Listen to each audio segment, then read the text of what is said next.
Already? Yeah, very much. Who's missing? P's and Q's.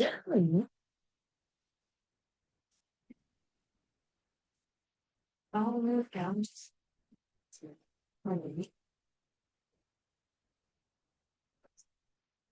I can. Since this was like, almost the information. Have stuff out. Put a blue man there that give you anxiety. Oh, we don't fall asleep in class. Ask your sister about that. Yeah. Yeah, she did. And the instructor that night is not one to play. And she promptly got woke up. So, we won't be falling asleep in class. Huh?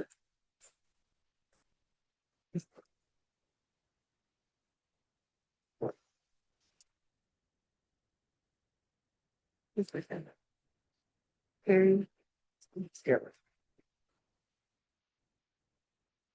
Oh.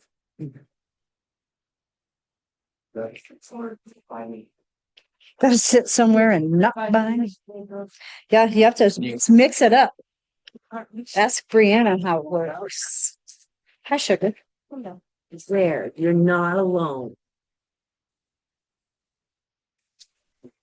Can I keep it for tonight? No, that's yours. All you forever. Forever and ever.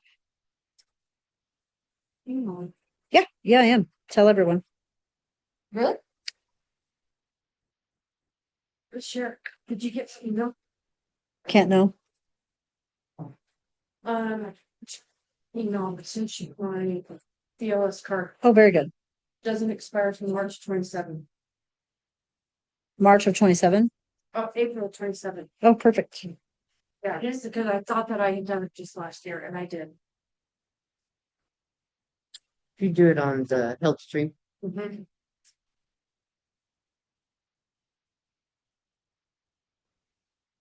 Is that where you're putting him? Yeah, or he's gonna sit next to Austin. Huh, that's funny. I didn't think about the fact that you're teaching tonight. So are you teaching tomorrow? I am not. I'm gonna do my videos tomorrow. Videos. Yes, As we said tonight, but we did. Tomorrow. I love it.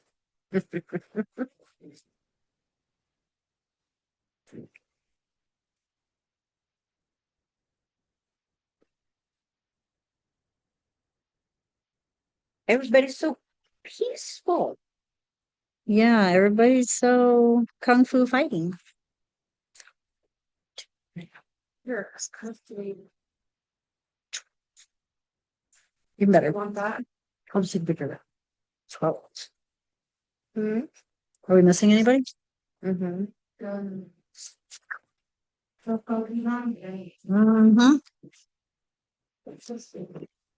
I'm gonna talk to JJ and Jim about you should probably just tell him the class is this week. about devising some sort of punishment for you latecomers. So nobody is in trouble. We make you guys change seats, change who you're sitting next to because we're all family now. So you need to get used to everybody and get to know everybody. And at some point, you will be touchy-feely with everybody. So that's why.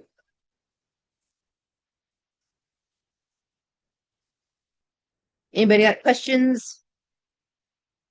To read your stuff?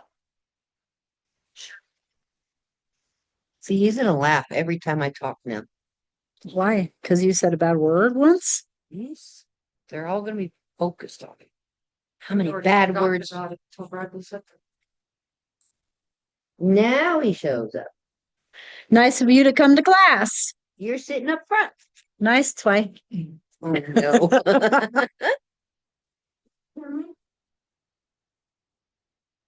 Can you hear me? Oh, I can. Yeah. That's fine. Can you see my screen? Nope. Okay, hold please. No money for you guys. Share. Probably. The advantage is that she's the one that does all that. Luckily for you, I'm. How about now? Right on. Okay, thanks a mil. Tulu. Danny, will you please say hi to the class on your computer so we can find out if we have sound, please? Hi, class. And it's on the Danny. TV. Thanks, Danny. And it's on the Welcome. TV. Dog. And it's recording. Jim will be so proud. Good job, Sharmia. Oh, hey. Thanks.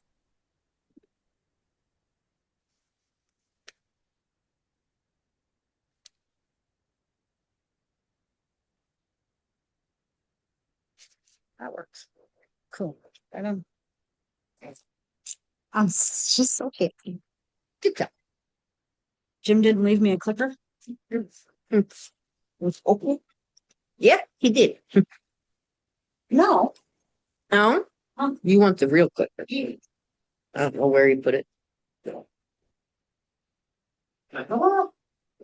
These boys.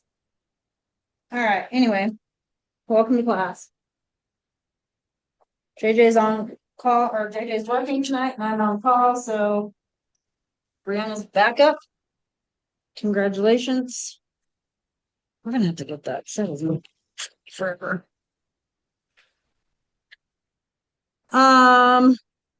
The roles. So I did things a little different, probably way different than them. I followed your course objectives. Oh, where's Jason? We got Jason on the phone. Actually, hold please. I followed your course objectives. Did you guys read your keywords, definitions? Anything? All the things? Not getting much coffee. No? I read it. You're probably one of those people that's gonna just make sure you read every word of that entire book, aren't you? Already. Think I kind of feel like you are. Jason Kelly should be joining us. He is our Motorola expert. He's our expert on radios, communication for PSAPs. Those are dispatch centers, stuff like that. Somebody is not muted. Whoever that is, India. As soon as he comes on the line, he's gonna explain to you how radio systems work basically from start to finish until he gets here. You might go call him. Please. Is he in town? He is, doing? he's at home. I just sent him the Zoom. I don't want to get too far because this is actually Jason's baby right here. So your base stations, two-way radios at a fixed site. Oh, what time he says? Now. Now, sir, now.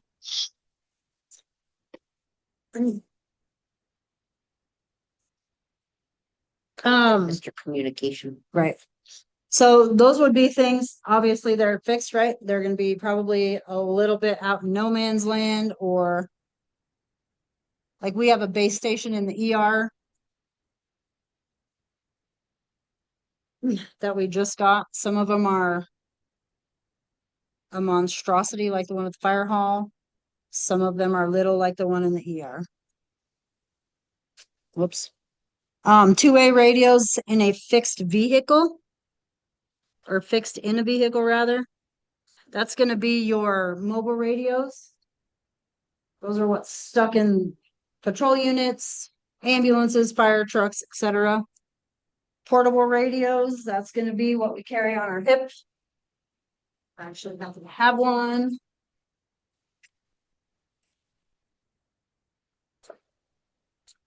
The repeaters, this is where Jason's gonna come in handy because I cannot explain to you how all of that works. I don't know how it works, I just know it works, and that's all I need to know, right? But your repeaters are devices that are used for long transmission. So we have repeaters set up strategically throughout the county. And we have Morton Hill, we have, which is over off of Highway 93. We have one, I believe, at the Lusk turnoff on the other side of the rest area. They're placed everywhere. Your cell phones obviously is transmitted through a cell tower. That's pretty obvious. And then telemetry is the process of sending and receiving data wirelessly.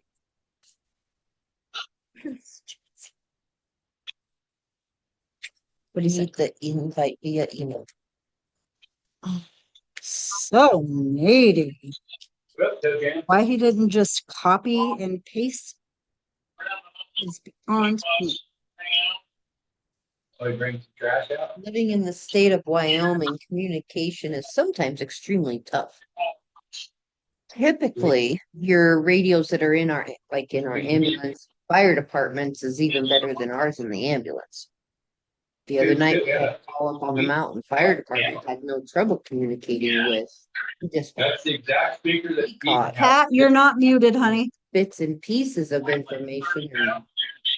And, we hear unconscious. That's water. It was just a mess. Luckily, they were coming to the same place we were, so they were able to update me, but that's not the way that it should be. Sometimes it's just the way it is. Once you reach outside of, so when we do our Denver transports, we're on our own. Once we cross state lines, it's like our communication is other than cell phone, but you're not supposed to be on your phone when you're driving down the road. So. Every place in Wyoming works off of WyoLink. Jason will explain that a lot better also. Oh, there he is. Nope, that's Rudy. So close. There's a big difference. So close. Male. Works off of WyoLink. So if WyoLink is down, every single PSAP in the state that runs off of WyoLink is also down. That's a bad day because then we can't communicate with our 911s. Our 911 centers. Questions thus far?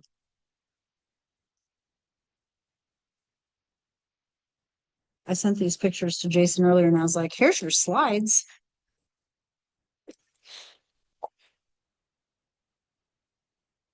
Pat, am I muted now? Yes. Okay, well, while we're waiting on the man of the hour. Your communication systems, every time some new piece of technology comes out, we have to update everything, right? So some newfangled cell phone business comes out, now we're updating our cell towers. People are real mad at Verizon right now because they've been doing a lot of updating of towers and people's phones haven't been working. People get real mad. Backup radios in many systems. We do have backup radios at our dispatch center. If our main consoles go down, we actually go to portables. It's a little hard to dispatch and run 911 calls from a portable, but it can be done.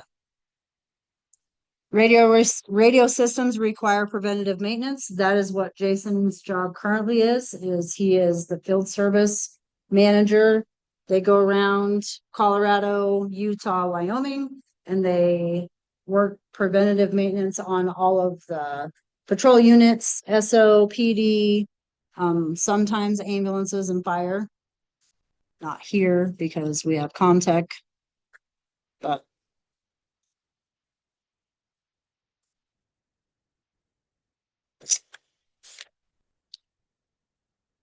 every bit of radio communication is regulated by the FCC.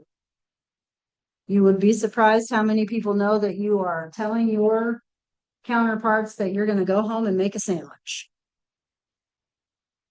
So if you say a cuss word, chances are you might get in trouble, could get a fine. We want to keep that communication clear, precise, very short, free of terrible language. JJ does actually a really good job of not cursing on the radio, contrary to what you guys might think the Ash talks in this class. Ha ha ha ha. The one and only. Yay. Hello, Jason.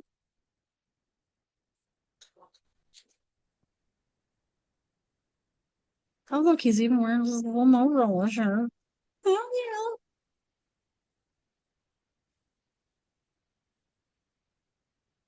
yeah. Are you ready? I think so. Oh, very good. So I talked about those slides I sent you earlier. Okay.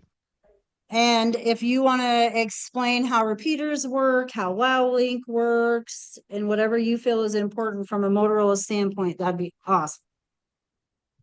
Okay. So, what level of repeaters you're like paging, or we'll start out with that. So, paging for your Minotaur pagers is fired from a base unit at dispatch that hits a repeater up on the hill by the water tower. It's analog. Very, very basic tones and audio.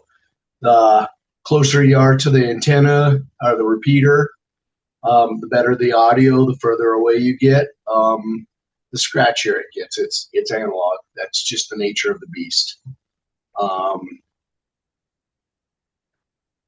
There is a repeater at Glenrock up on the top of the hill along the highway out of town. It's much the same setup. There's a base unit at Glenrock PD, or the dispatch center, that fires it. As far as WyoLink, WyoLink is a trunked radio system that consists of ASR repeaters, which are the trunked radio repeaters. There's the ones that you guys utilize are the low level in Douglas, Morton Hill, possibly Orrin. There is a 800 repeater site above Glenrock. Not sure how many of your radios have the 800 frequency to utilize that, but any radios that are dual band, which means they will work either off of 800 megahertz or VHF, both communicate with the WyoLink system. WyoLink is in the process of putting a new repeater in at Box Elder, which should greatly increase the VHF coverage along the interstate in the Glenrock area and up towards the mountains. Trunked radio works by talk groups. Talk groups, so what your EMS channel, when your radio registers to a Motorola site, a WyoLink site, it knows that it will key up anybody that talks on that trunk group. Anybody in the state that has a radio registered to a talk group to a repeater, it will fire up that repeater and give that talk group communications to them. With that being said, sometimes I know you guys use SCAN. If you are connected to, say, the Morton Hill site, and you're scanning a channel that they're only using at Glenrock, if you won't hear that traffic until somebody in your talk group registers to that radio site. It's very robust. It works very well. but there are some limitations, and mostly those limitations are based on the type of equipment you have, the radios when they are either just VHF or 800. I think all of the Glenrock radios that have been purchased recently are dual band. Any new radios that are purchased from Motorola going forward will be multi-band. They don't even sell single band radios anymore. I guess I would open up for any questions at this point. That's just a real basic overview of the WireLink system. Anybody have any radios about questions? Yes. Questions about radios? I knew he could explain it way better than I could. You're welcome to hang out and get continuing education for communications if you want to. I'd love to, but I'm going to finish dinner. Okay, thank you. All right. Bye. Bye. Love you. Bye.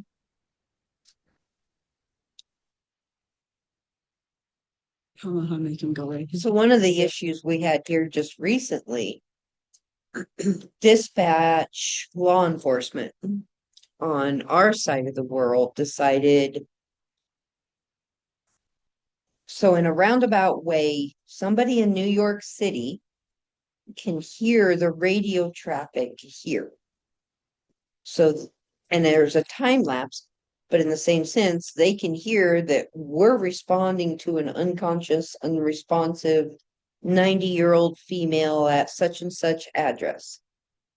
So now they're like, oh, hey, that one's not going to make it. We could scan and hack and do all kinds of weird, crazy bullshit. So law enforcement dispatched the radio communication. They switched and went to a secured, encrypted radio traffic. And that's a channel that only they have. Fire So doesn't have then, it. EMS doesn't have it. so then we get paged the very day that they made this change. We get paged out to BFE. It is pitch black. The only thing we know is that we are told to stage in the area. We have no idea what's going on. We don't hear any radio traffic.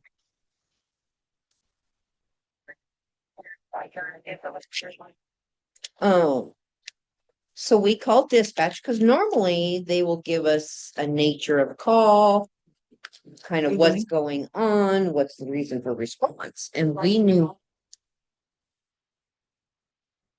You'll be fine. Go. Yeah, you'll be fine. Go. If I need you, I'll call you. I'll make Logan teach. Just give me like, girl, that won't work.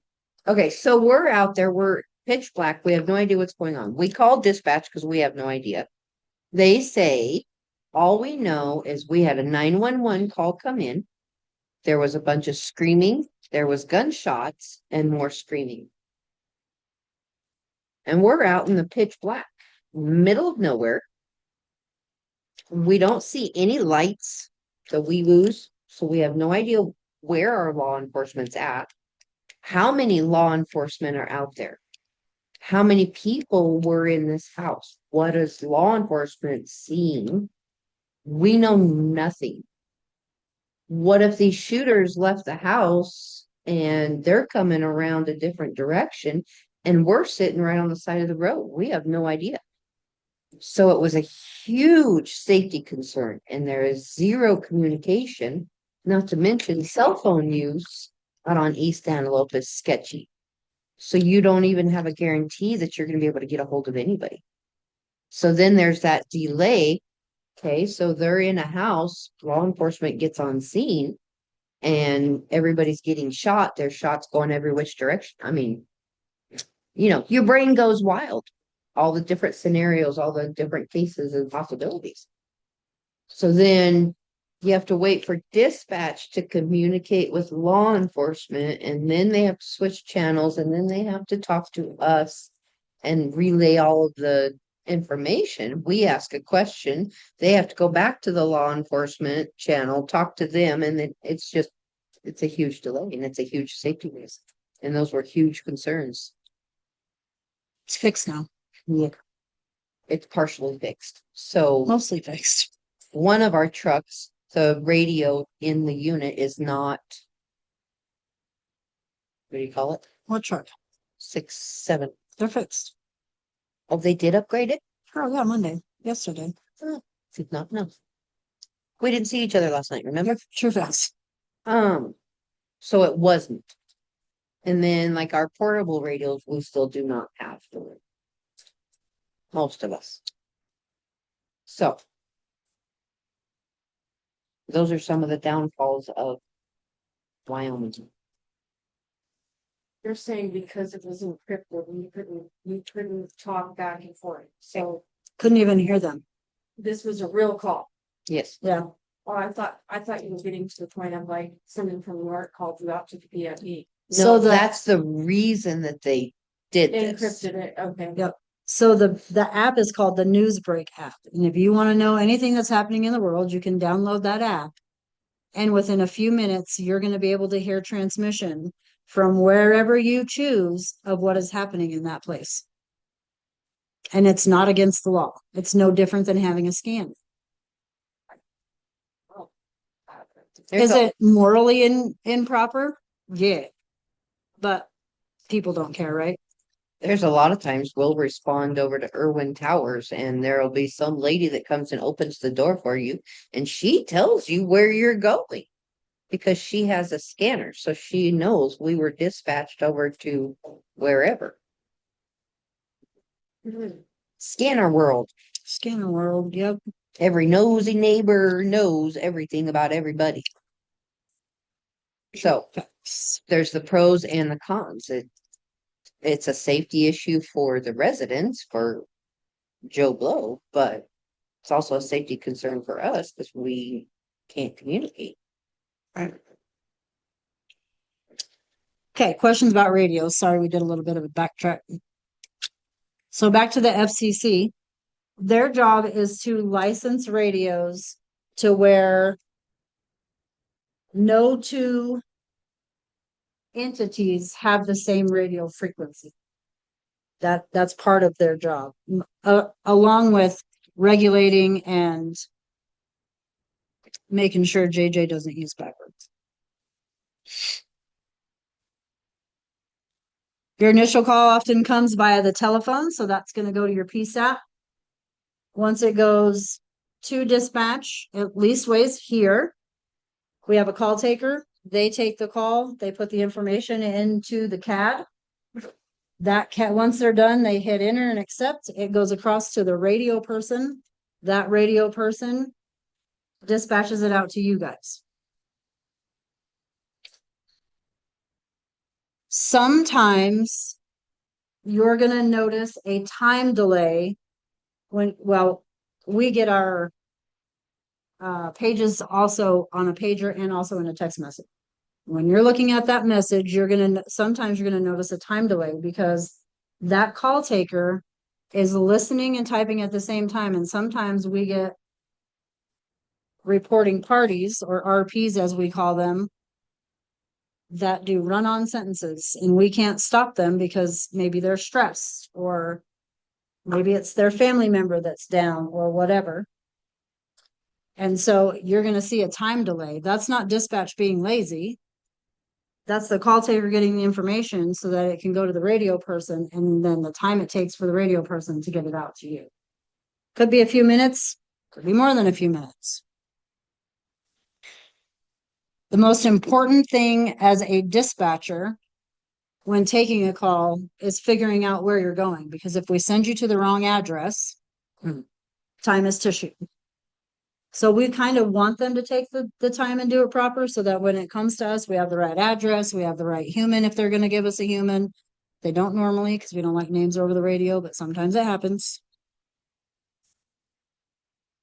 Dispatch is going to record all of the calls. They're going to record all of the times. They actually have what they call used to be a nice recorder. Every call was recorded. Now it's called something else. It starts with an E.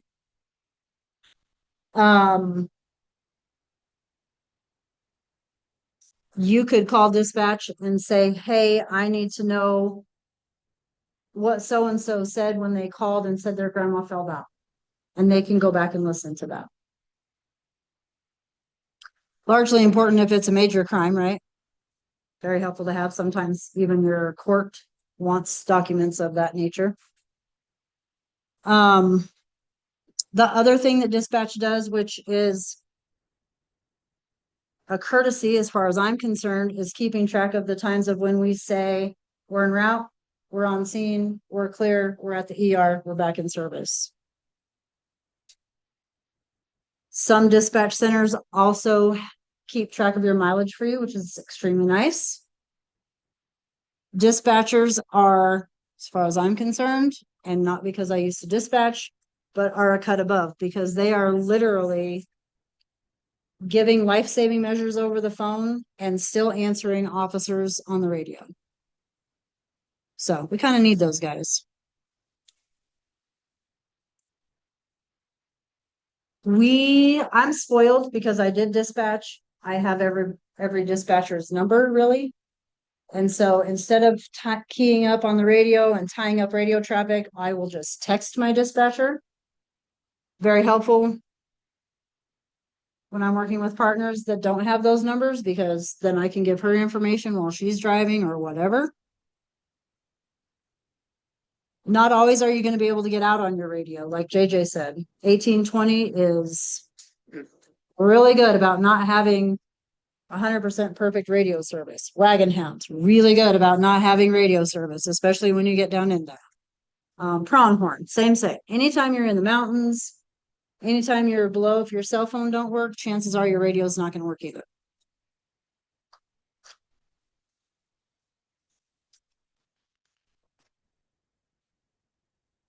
You guys are going to get a practice on my walkie-talkies. And do you like my dispatch phone?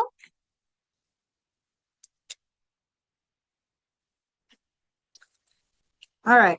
So as you're going to be getting all of the medical information that dispatcher can retrieve from your RP and switch over to you. You're going to write, well, if you're JJ, you're going to write it down. She writes everything down, which is good for me when I'm working with her because then I don't have to do it. 7.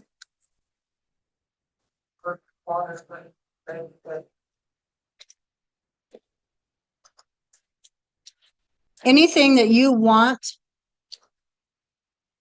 Okay, so the med center, they do radio reports. We do phone reports here. We don't use the radio to call in our patient reports. This way is not right now. Carlos does. Except unless you're Carlos, who's been doing this for 47 and a half years and you invented the radio. So, Love you, Carlos.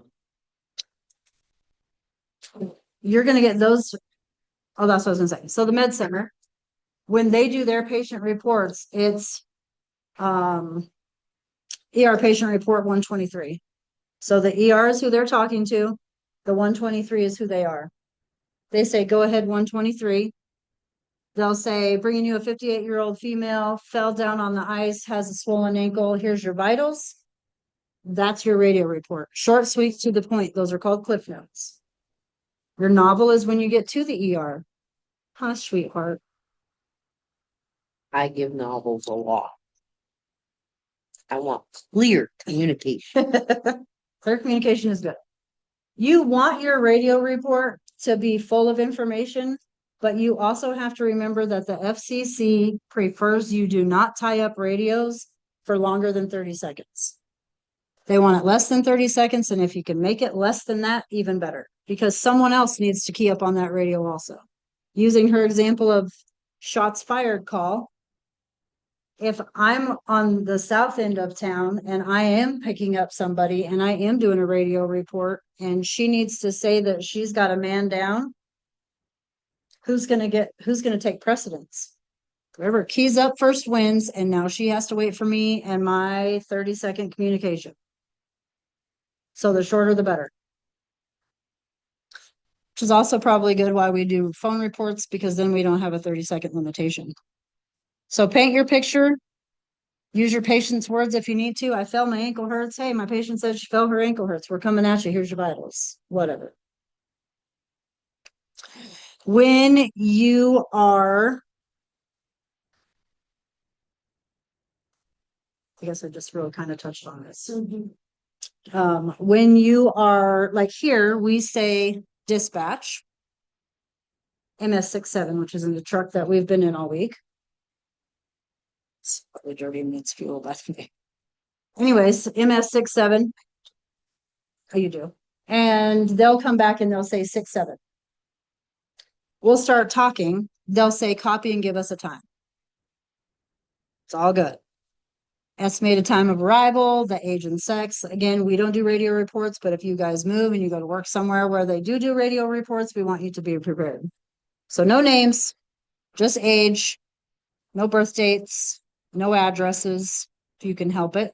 Yes, the address is gone to them, but they try not to do radio reports on their patients and attach the address to it, right?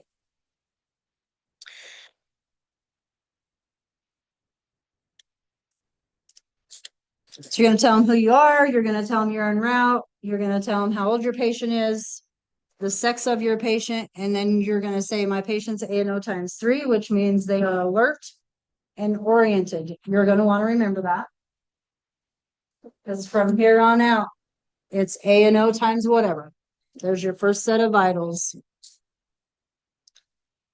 You're going to give those baseline vitals and any pertinent findings you have on your exam. So if her ankle is hurt and it's turned the opposite direction, we splinted the ankle, it's turned the opposite direction.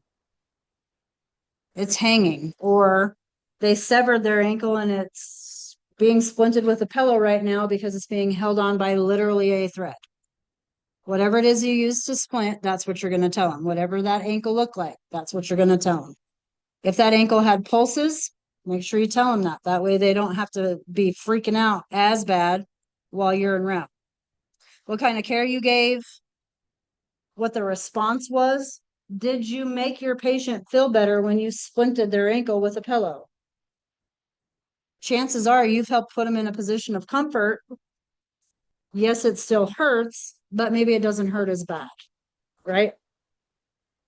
And then if you need to do anything that you haven't already done or you're questioning what you should do next, you can always contact medical control, which is going to be your ER doc.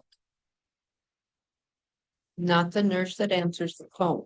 Correct. Doctor. When you communicate with that doctor, I cannot stress this enough.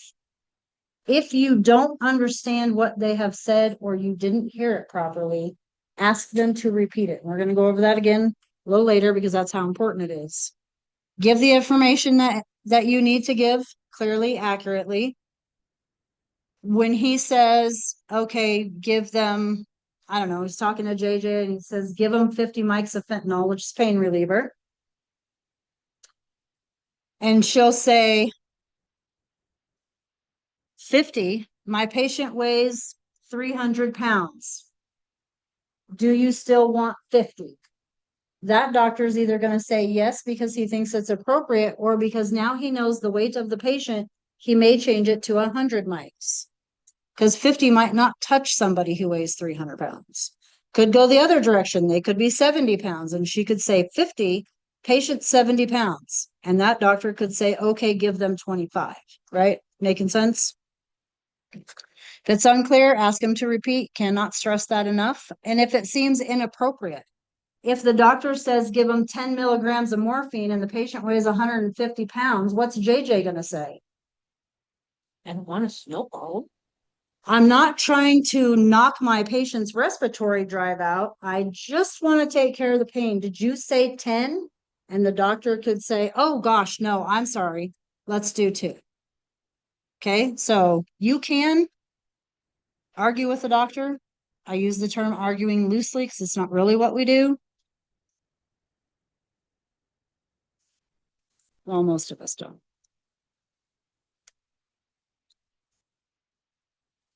Your novel is given upon arrival to the ER.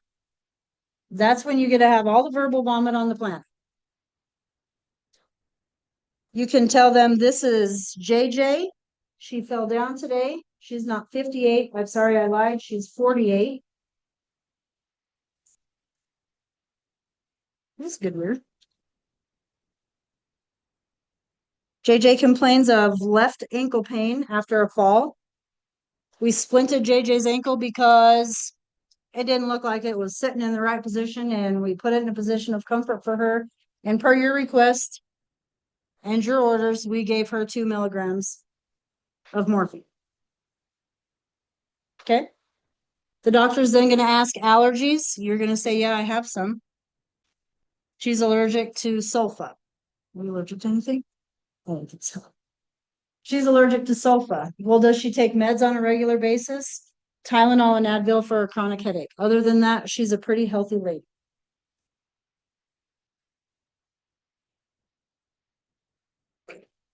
Called you out.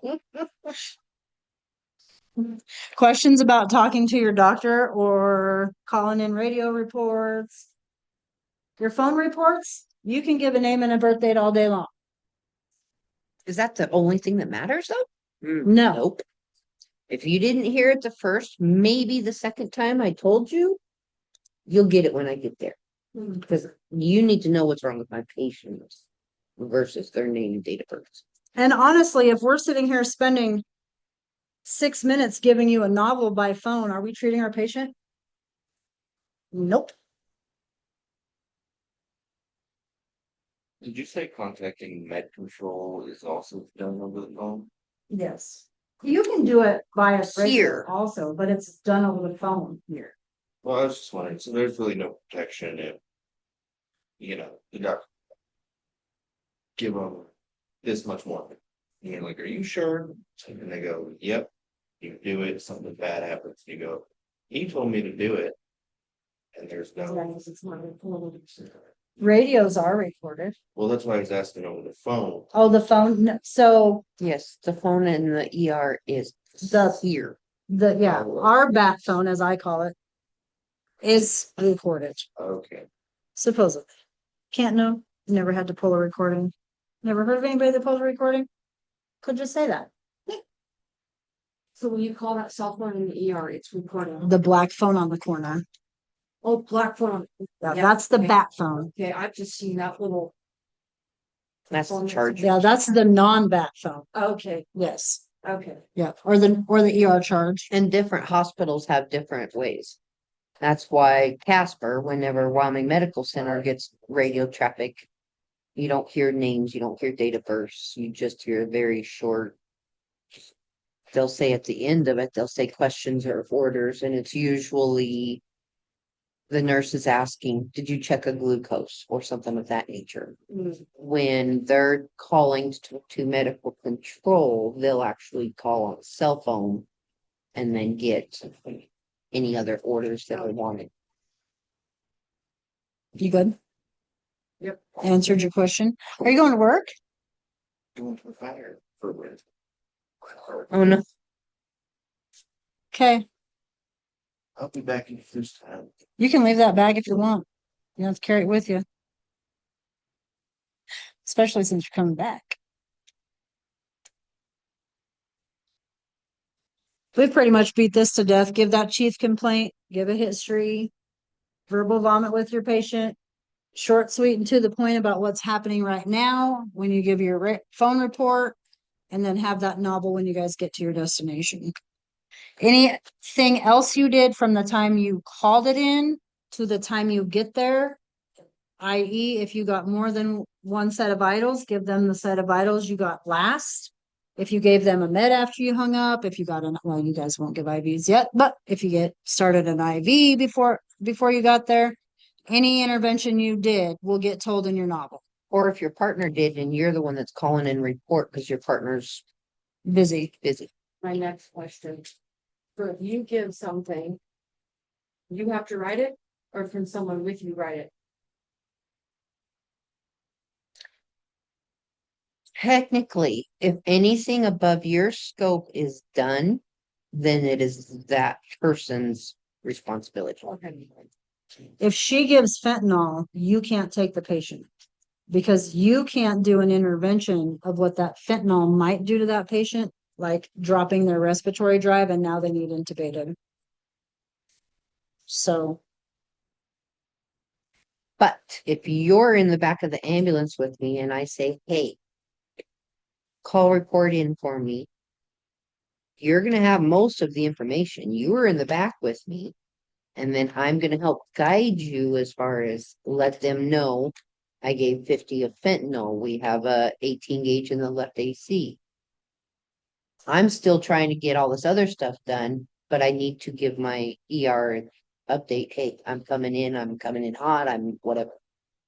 So you're going to be you help me and make sure that I don't forget the oxygen.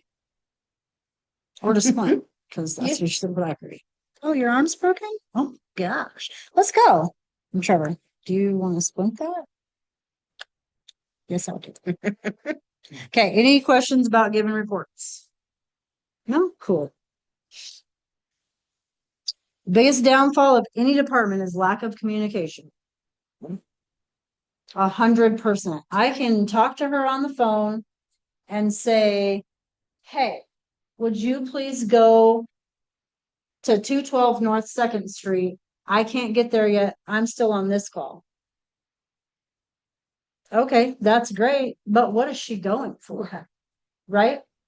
If she doesn't know what she's going for, should she go? No, that's lack of communication. So she's going to come back at me and say, okay, that's great. I'm happy to go, but why am I going? Oh, that's right. You might need some more information. Let's have some better communication. That's relationships, that's family, that's work, that's your kids. Literally, it is the downfall of every single thing in your life. So if I can teach you anything in this class, communication is key. Not just this class, but this whole entire 5 months. You are stuck with us. Coming or going? Okay. I think that probably communication with fellow coworkers or the lack thereof is probably also one of the biggest things that causes rifts in any workplace. But for some reason, first responding, it seems like it's worse. And I don't know if it's because we're a closer, tight-knit family and we're like siblings and we get to be mean to each other, albeit sibling-wise, or what it is, but try not to do that. Try to have an open mind. Try not to come in and go, I can't believe that they would not send that patient straight away right now. Do you even know what's happening with that patient? You just clocked in. How do you get to decide? Don't have that attitude, right? So communicate with others involved in patient's care. And if you're not involved in the patient's care, try not to be an armchair quarterback. First responders, EMTs, advanced EMTs, paramedics, home healthcare aides. I say this all the time. Your PCT and your housekeepers are what holds your hospital together. It's not the doctors, it's not the medics, it's not the nurses. If it weren't for PCTs and it weren't for housekeeping, how much could we get done as a doctor or a nurse or even a medic who helps? I'm not saying we're not important. I'm just saying that's the bread and butter of a hospital facility. If we don't have housekeeping and there's no beds that are clean, do we get to put patients in there? Speak candidly and respectfully, gather information about your patient, and complete any necessary and appropriate transfer of care. When I transfer care to JJ, I will give her all of the novel because the more information I give her from the time I got that patient to the time I'm handing that patient off to her, the better patient care she's going to get. And who is the most important person in our job?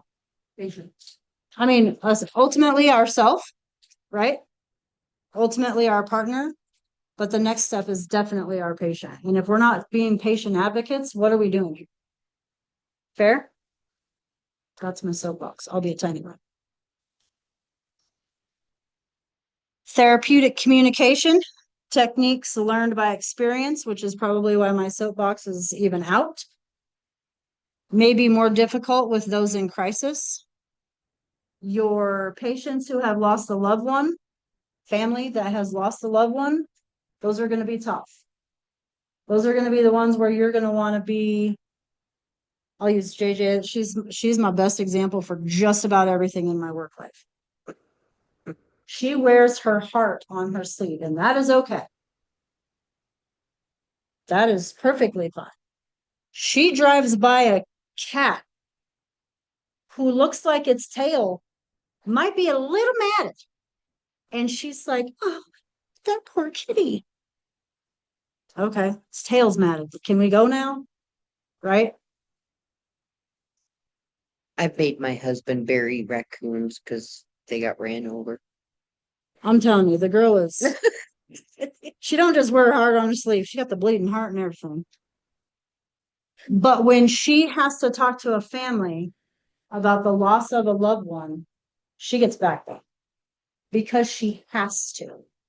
She can break down when she's done. But when you tell somebody, I'm very sorry about your loss, you can't, it's probably going to happen.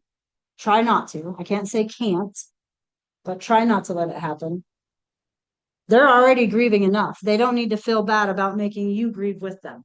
And some people might think that. Okay. So It's hard. it's hard. It's difficult. I'll tear up. But we still have to be supportive of them. We have to be strong for them. The other thing is if you're not strong and still on your game of treating patients, and I go to tell JJ, I'm really sorry about that deer you've been feeding in the backyard, those 7,000 apples a day. And now she has passed out, fainted, had a heart attack because her favorite deer is gone. Now I have a patient. How focused am I if I am not on top of my game, right? Oh, look, everyone can improve communication skills. Who knew? Use eye contact.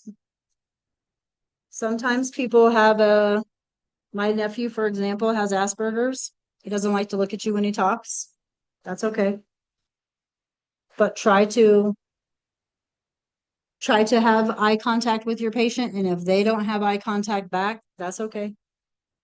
Don't stress about it. But that shows the patient that you care. If you're focused on your patient's going to think, oh, this person is like only thinking about me, only caring about me. This is great. I feel comfortable to tell you that, I don't know, I haven't showered for 6 days, whatever the case may be.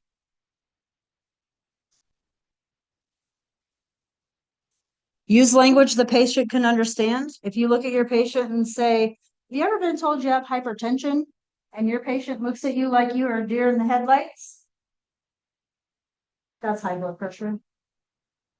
Just say that. Have you ever been told you have high blood pressure? Because those are words people who aren't in medicine know. Have you ever been told you have anything wrong with your heart? Don't say, do you have AFib? Most of the time, people who've been diagnosed with atrial fibrillation don't know what AFib is because they only know it as they have a cardiac issue or atrial fibrillation, right? We say AFib all the time. In fact, I type it in my reports. So make sure you're using just plain language. Don't ever lie to your patients. Don't ever say stuff like, I won't let them die. Don't ever say that. You're gonna be fine. You're going to be fine. Don't say that. You can say stuff like, we're doing the best we can. We're doing everything we can is actually even better than that. We're doing everything we can. Save my husband. We're doing everything we can. Because the second you say you're going to be fine and it's not fine, now it's really not. JJ and I are terrible about calling our patient honey. Mm. Oh, honey, are you okay? What happened? I like darling. Yep, darling. Babe. I'm constantly calling people babe. In fact, if I call anybody in this class babe, do not take offense to it. It just happens. Try to use their name. Doesn't necessarily need to be Mrs. or Mr. Smith. We had a patient who was from France. Very adamant that if you called her a name other than her name, she's gonna chew you out. Guess what JJ and I did? Oh my gosh, honey, are you okay? I can't tell you how many times that woman got mad to me. I got habits. She liked a name.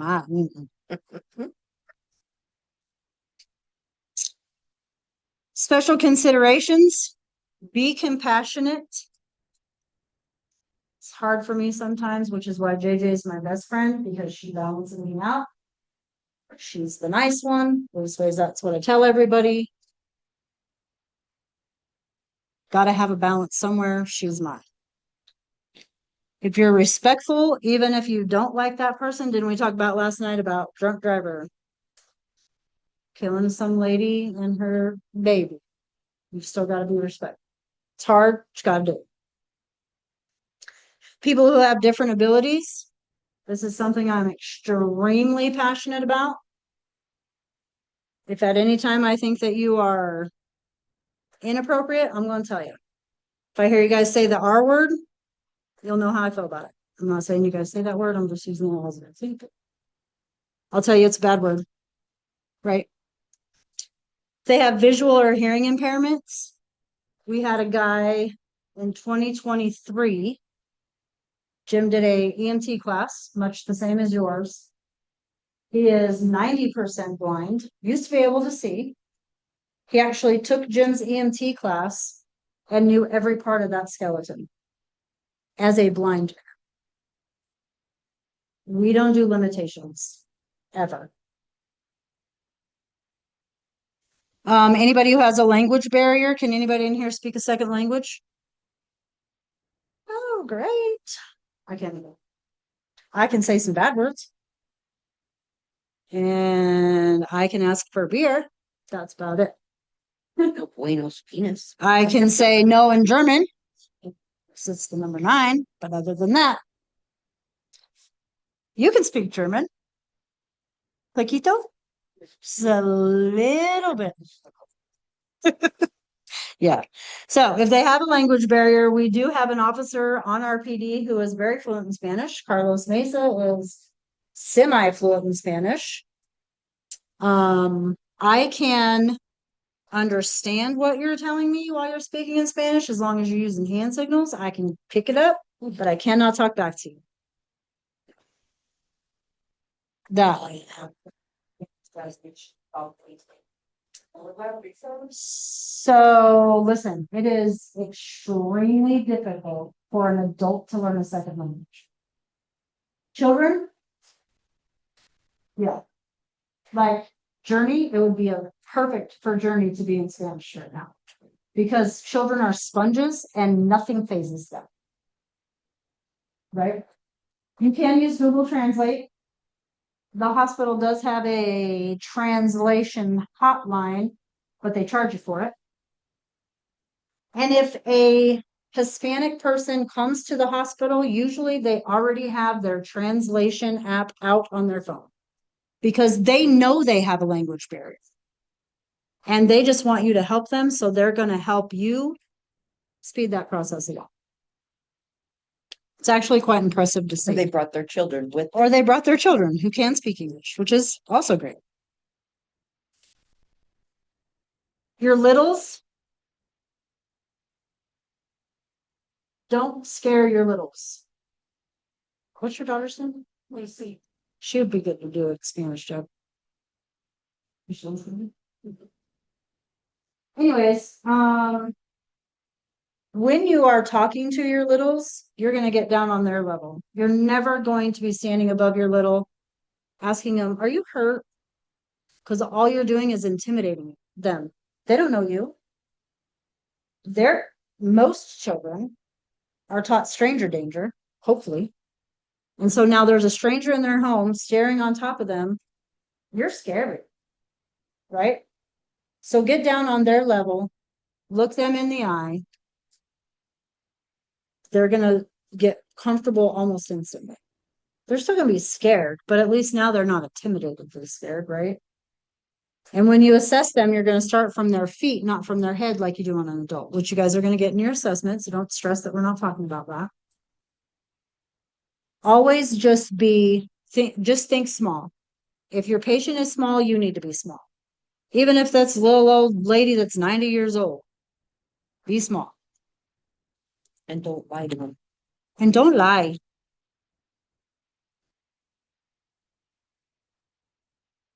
Is that a recce yet? No, but it is a doll wearing a mask.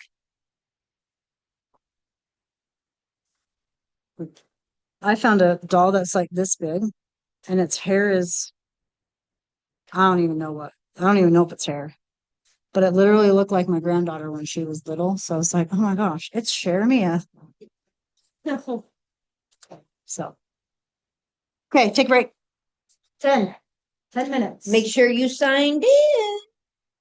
I say 10 because this next part is Ask Logan. Fun. You had patient care reports. I did, but I had to. Same. One patient care reports on basics was me looking it up online because I wasn't an adequate teacher. Do I Say get it, these sir. here? Huh? So I could get these. Uh-uh. Okay, I was like, I swear I brought mine home. I just picked those up from my house today. That's my dispatch phone. I saw that and I saw that on this. I could have swore I brought them. Yeah, you had like 3 of them, didn't you? Two I boxes. brought them home. I set them out for us. Over here, where them. God, I just looked crazy when I told them they were on the table. Nope, they're probably on the table. Did you get your chapters read? I did. Good job. Couple. I left. Did you take your book with you? Oh. I was gonna call you an overachiever if you did. Well, why didn't you make me some for free books? It's so heavy. I was gonna try to make it like that last night. Which it's been taking an hour.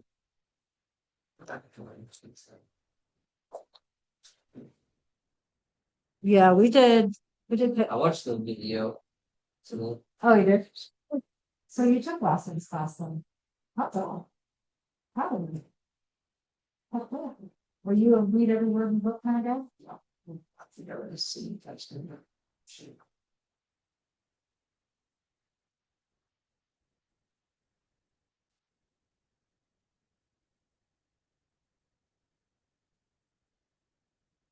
I tried. I was show up to class and listen. It's better.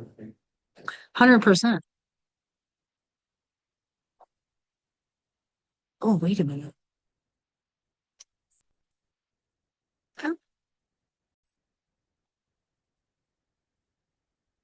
We missed the middle, but it's okay. Okay.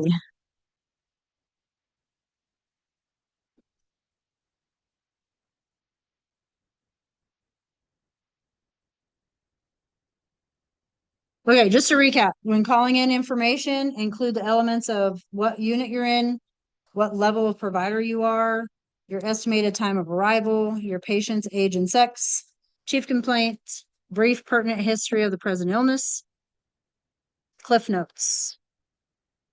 Your novel is when you get there. Any major past illnesses, what their mental status is, baseline vitals, pertinent findings of the physical exam, emergency medical care given. So what have you done? Did you give your patient oxygen? Response to emergency medical care. Did your patient's oxygen improve? Upon arrival, patient's oxygen was at 87% room air, put patient on 3 liters nasal cannula, brought their oxygen up to 93%. Patient has a history of COPD, so 93% what they say is their baseline. We're coming at you. That quick. Is it snowing? No, it's drizzling. Oh, okay. Include making contact with medical direction if you needed to in your report. And, when you're completing the pre-hospital care report or your PCR, include the patient's name, address, date of birth, age, sex. We've kind of beat this to death a little bit, I feel. Billing and insurance information. Again, not every hospital does it. Ours does not.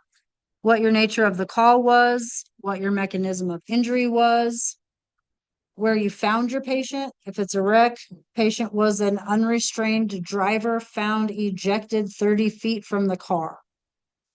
That's pretty descriptive. You guys can get a picture of how that patient was found, especially if you say patient was lying supine or lying prone or whatever. What treatment you did before you got there, what treatment was given, the treatment that you gave once you got there, any signs and symptoms, and then your baseline or any subsequent vitals after. You're going to do a secondary assessment en route. You guys are going to get an assessment chapter. Those are coming, I think, next week. We're getting pretty close to assessments, I think. So you guys are going to get some down and dirty information on assessments. But your secondary assessment is anything that you didn't find the first time, right? Like you have done a head to toe, you've looked at everything, there's nothing coming out of their ears or nose. You're feeling pretty confident. You get driving down the road and you're like, oh, I better check my patient's eyes because they fell and hit their head. Now you've done a secondary assessment and you just found out that one of your pupils is blown and the other one is tiny. Shoot, I have a head injury. Right? So now you're either going to tell your partner, let's step on it and do some diesel therapy, and you're going to call your ER and say, I have a new finding of, and tell them what your new finding is. Okay? Always, always, always assessing your patient. Seems ridiculous and mundane and repetitive, but if you don't catch it the first time and you don't catch it the second time and you caught it the third time, you did your job.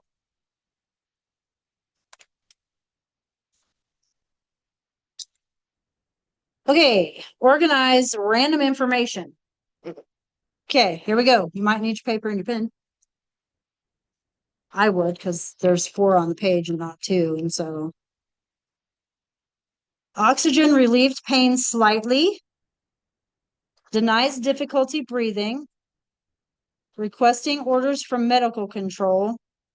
And you are on a community BLS ambulance 4. Put those in order of events.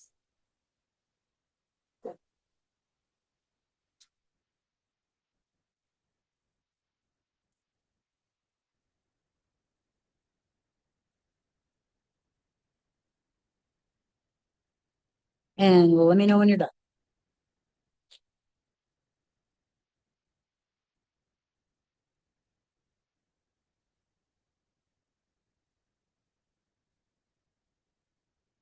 Bradley, I expect you to be writing this stuff down. Carrie, I expect you to be writing this stuff down.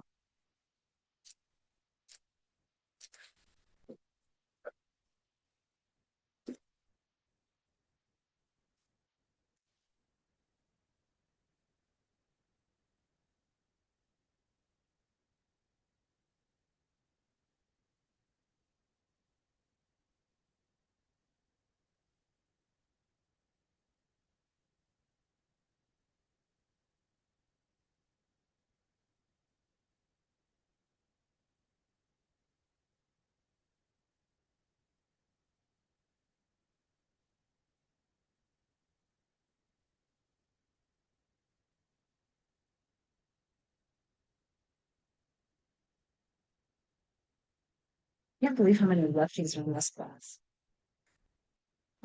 Did you just read them? Maybe.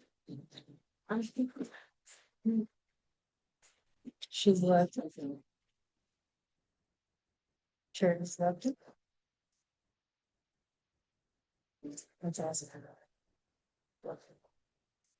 No, nice. Okay, are you guys ready? Okay. This will be added to. Okay. It's not new. Lung sounds equal on both sides. We're gonna have to figure it out. This is what happens. You did your primary assessment and those things you found, and now you're doing your next assessment. And you're like, son of a. So this is a second report. No, it's in continuum of what you're, this is just one patient. Yep. Lung sounds equal on both sides, placed in a position of comfort, and my ETA is 20 minutes.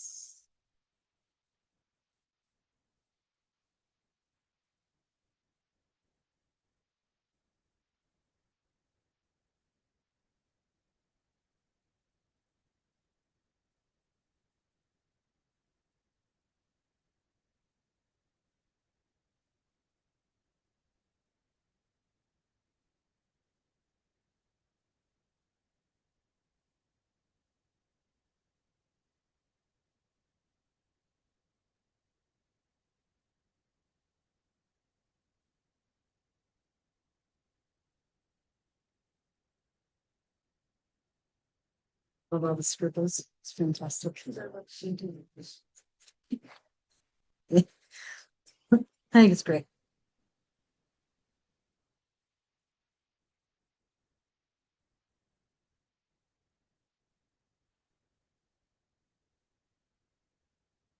Just helping you guys figure out how to put your stuff in sequence of events.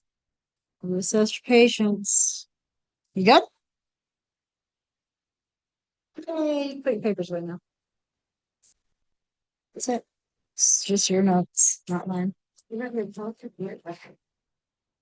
it's your gig. It's your first time. I'm not gonna tell you if it's right or wrong. I don't know that first go round. Okay. It's on the walkie-talkie. No, we're not done with class. We're done with the paper. Okay. So for me, the first thing I'm gonna want to know or tell or whatever is I'm ambulance 4, right? Because who's gonna get me? Dispatch is gonna call who if they don't know that which ambulance I'm in. Okay.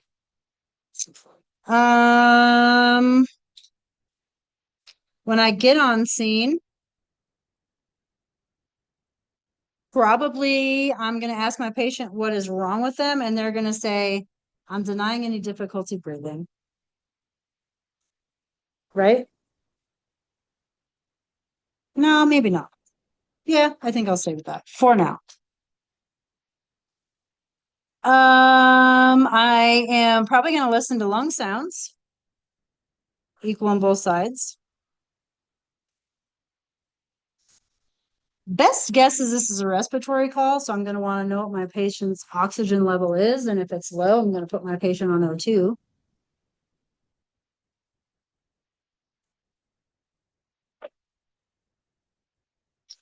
I'm going to put my patient in a position of comfort because now we're on the cot ready to go. I'm going to call my report into medical control and ask if there's any orders. And I'm going to tell them I'm 20 minutes out. Yep.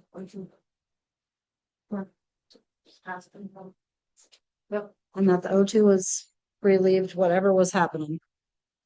Now, with all of that being said, that might not be how she put it in order, but here's the gig. You're never alone treating a patient. So while I'm listening to lung sounds, she very well could have already had my oxygen on, or could be getting it for me, or whatever, right? She could be getting a history from him while I'm putting oxygen on.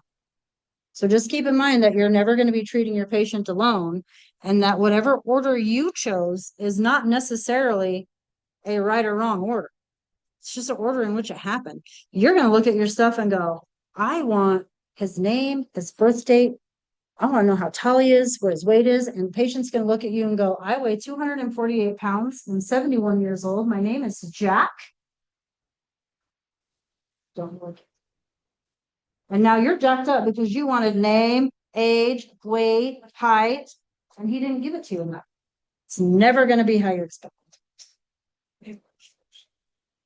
Sometimes. Usually I walk in and I go, oh my gosh, honey, you look terrible. What's going on today? Can I touch you? And they go, you just called me honey. We And got a then problem. we're going off on a tangent of how I call him honey. Okay. What's your name? Well, I can tell you that. Well, now we got a whole nother thing going. So it's never gonna be. How you guys wrote it is not wrong.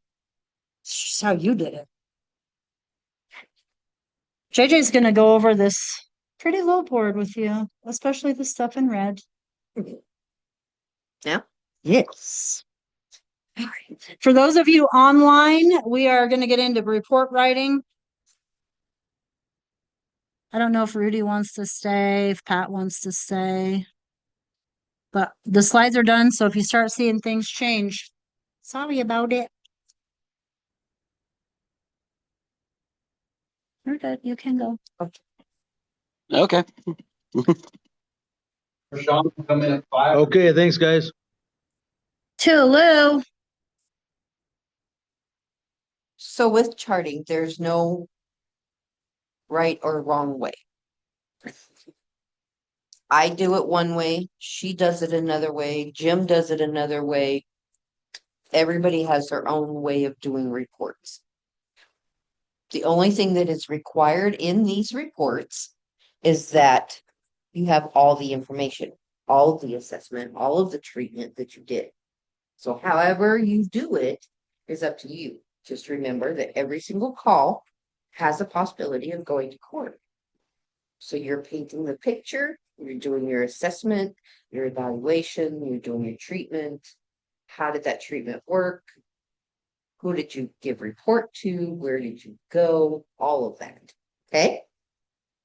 In my report, because I'm long-winded and I like the novels, I guess, I use the SOAP chart. Subjective. So primary ambulance is page 2 above stated address. Because I already in my report, in my PCR, it has the name, the address, all of that. I ain't gonna do that again. So primary ambulance was page 2 above stated address. Patient is found wherever, sitting in his living room. He says he's having difficulty breathing. Subjective. I don't prove that until I get to the objective. So whatever he says, whatever family members say, things of that nature. Okay. Objective. My patient's alert and oriented. So when I go through and do darken the What do you need? marker. Oh yeah, get it. I'm on it.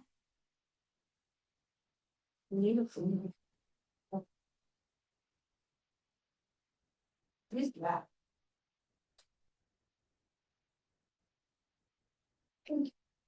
And we'll get more into the assessment aspect of it. So in your objective, you are going to do the AAO. Okay. For me, run head to toe. We're gonna do some JVD. What's the next vein? Trachea. And then you go to chest. What can I prove on the chest? I can prove that the chest rise was equal and bilateral. I can listen to my lung sounds. If I don't listen to my lung sounds, I can still prove that they're not having difficulty breathing because they don't have pursed lips. They'll have good color. I don't hear any wheezing. I don't hear any stridor. So whether you can hear, listen to difficulty. Sorry, I'm writing stuff on here. Or listen to lung sounds. Okay. In your abdomen. I can't prove that their stomach hurts, right? But I can prove their abdomen is soft, it's non-tender. I can prove that when I palpated their stomach, they weren't grimacing, they weren't groaning, they didn't say anything, right? I can prove that it's firm, or that it's soft, or if it's obtunded, right? And then you can put spine in there. I palpated the spine. I didn't feel any obvious deformities. You can't see it. You're not X-ray. But you can feel. Do we feel anything obvious? Is there any redness? Pelvis? Any obvious deformity?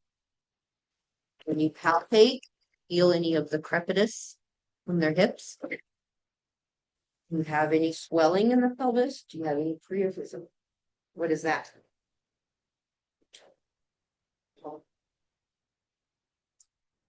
Their extremities, pulses, sensation, and motion. So grip both hands. Do they have equal strength? Have them push and pull when you touch their foot? Is it equal? Does one side go and the other side doesn't move? Your little ones, do the Babinski? Can they feel, do they have that jerking reaction when you touch? Okay.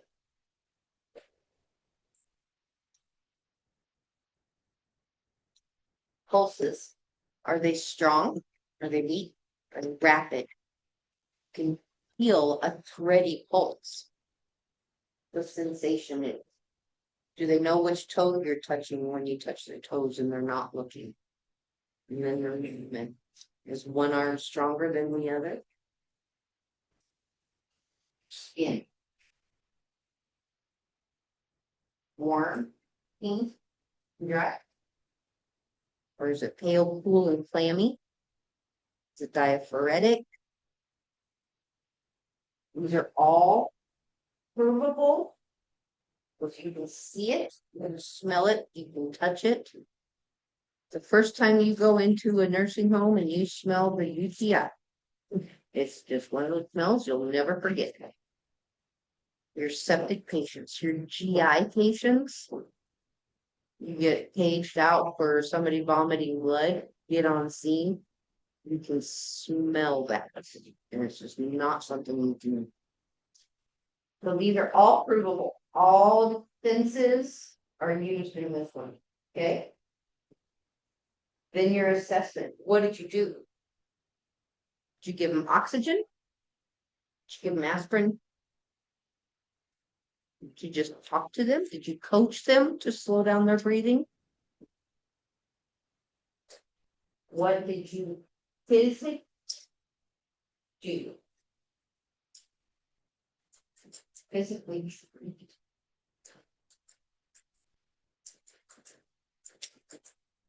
And then any outdoor, so you would, they had a broken arm and you splinted it. Before, during, and after splinting, you check pulses, sensation, and movement. So when we reassessed it, was pulses still there or are they gone now? Okay? Make sense? And then you're good. Or you're playing. And that's where in my report, patient is transferred via carry, via sheet, stand and pivot. They were able to walk to the cot. Placed in a position of comfort. Patient care was called in to. Patient transported to. Does that make sense? Mine's easy. Could be true. Mine's easier because I just copy and paste mine. I don't have any idea what you're talking about. You type yours out fresh I knew it would, every time. because I would miss the he, she. And then I would get called to court. Well, it says here that he had abdominal pain and cramping when he was in labor. Oops. Could happen. It is 2026. True. Your other way, this is what you use, right? The charted. I'll chart. So, chief complaint, you were called to chest pain. History, do they have a history of chest pain? Cardiac problems? AFib? Your assessment, Yep. What did you physically find? Did you put a 4-lead on? No. How did you treat the patient? Did you put a 4-lead on? Yeah. Did you give? Did you give him oxygen? Did you give him aspirin? And then move down forward. So they all say the same thing. It's just a matter of how you write your report. For me, this is paragraph 1. Paragraph 2. 4.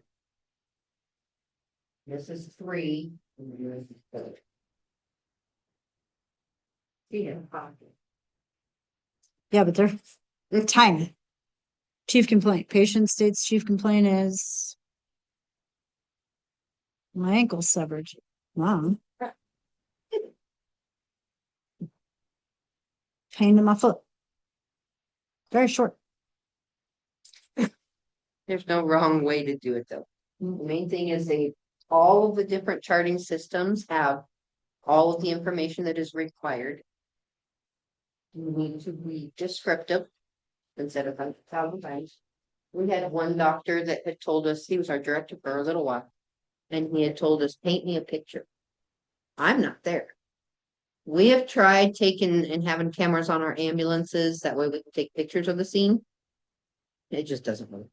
It doesn't print, it doesn't have a good light, whatever. We've tried taking pictures on our phones. It just don't work.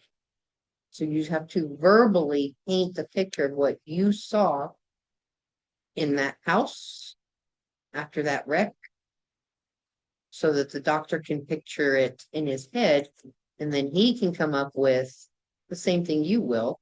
The minute that page comes out for a motor vehicle crash on Highway 59, you're already running through your head all of the different scenarios, questions that you might need answered. Is it a semi? What are they carrying? Fire department, first thing that they're going to ask, what is that semi haul? Is this a hazardous situation? What else? Yes? Yep. Questions? Make sense? Okay, you guys got your PCRs up?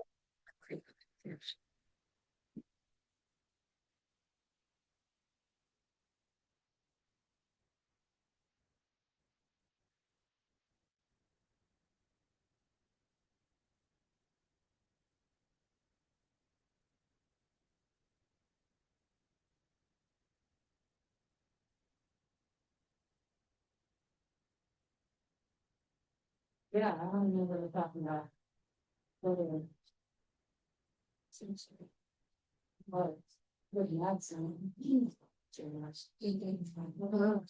Okay, this is, What? Now it's all about how I'm saying that, this is what they do, where they. They come for already. did you guys all get it? No. Wait, but then, you know. Because.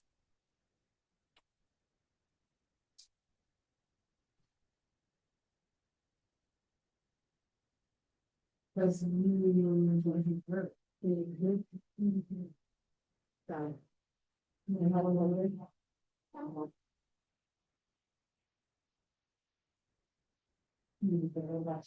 Yes, you'll see this other. No.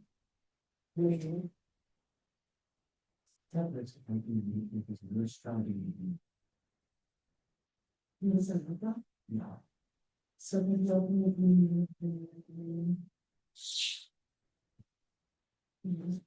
You don't really follow the insurance, right? Yes, specifically.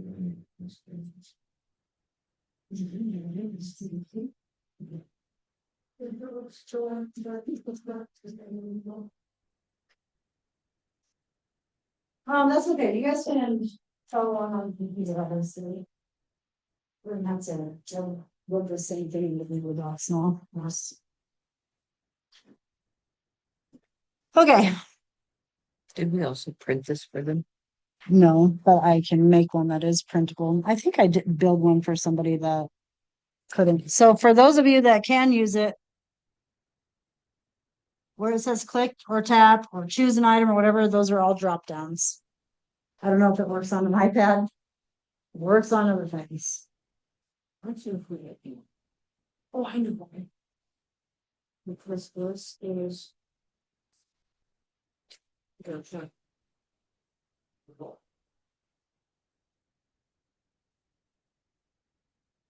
The internet here is vanilla socks 424. If that helps anybody, that way didn't choose out from on cross that way you will change. Or you guys can use guests, yeah, but the guest only lasts for a month.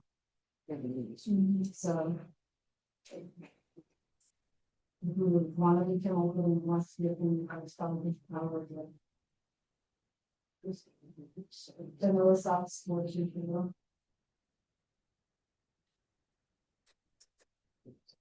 If it's not working on your computer, try doing Microsoft or Lisa's file Copilot. One step through that. Works. That's supposed to see.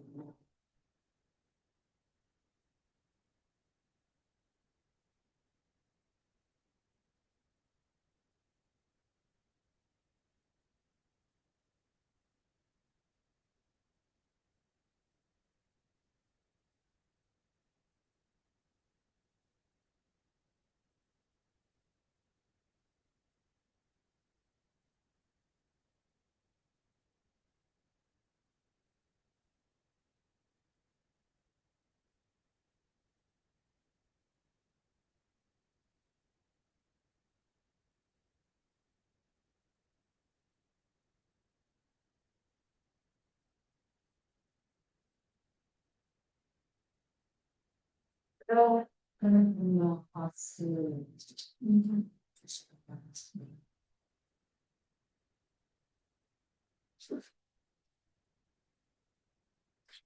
It must work inside Microsoft to keep it on, so. But. So just follow along. I don't know how else to help you guys right now, but I will make sure that you guys each have some form of something to work your reports on or before the 4th February. Because I built this and it took a while. So we'll just do today type of service, and this report system that you see on this TV, I mimicked from our actual waters report writing system. So it is as close to an actual program as you can get. If you do a crew transport, that's usually when you go and pick up life flight. Emergency response is always going to be what you choose if you leave from the time you're paged to the time you get to your destination for a patient. Doesn't matter if it's a transfer out of the ER. It doesn't matter if you use licensed sirens. That says you got a 911 call and you responded to it. So it's emergency response. If you do hospital to hospital, your public assist is going to be if somebody falls down, slid down the couch onto the floor, just wants help up, whatever. And then your standby. That's going to be like JJ and I used to go and sit at the racetrack while they were doing drag races, tan our legs and watch people race. That's a standby. Not always that fun, but you know, whatever. Our unit disposition, that's if we got canceled prior to arrival, if we actually made it to the scene, if we got canceled on the scene, if we went to the scene and we didn't have a patient. We went to the scene and we had a patient, but we didn't touch the patient. Usually if you have a patient and you transfer, you made contact with your patient, right?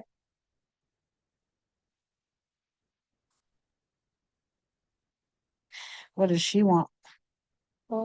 Your patient evaluation, did you assess them? Did they refuse care? Or were you just giving some support, like picking them up from the floor and putting them back on the couch? Your crew disposition, did you initiate care, which means you had to treat your patient, or are you already back in service because you were canceled? Or did you do some support provided? Again, that is something that's simple, like picking your patient up off the floor and putting them back in the chair. So we're gonna say we initiated care on our guy. Transport. Did we transport? Did the patient refuse? Or was there no transport at all? Because again, we picked him up, put him on the couch, called it a day. We provided transport. Did we go by air? Did we go by ground? Was it 2 EMTs or was it an EMT and a paramedic? In this case, you guys are BLS.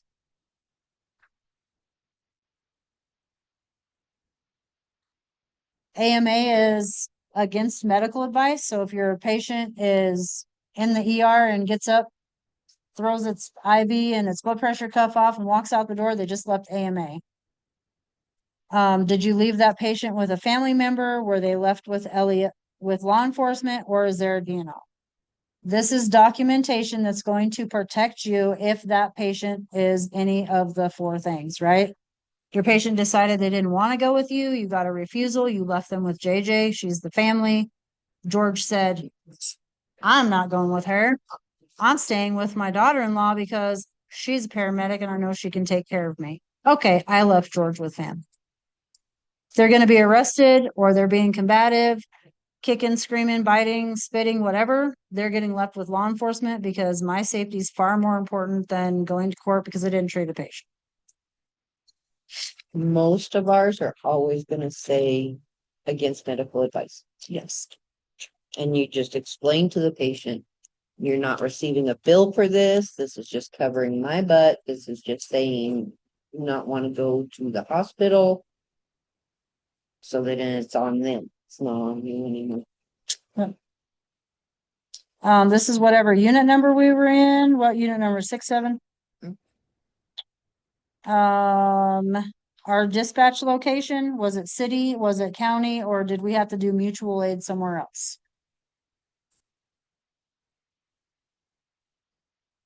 Crew members, while you guys are in class, it's going to be 3 because you're going to be with the crew that's working, and then you guys are going to be that 3rd rider. So we're going to say 3.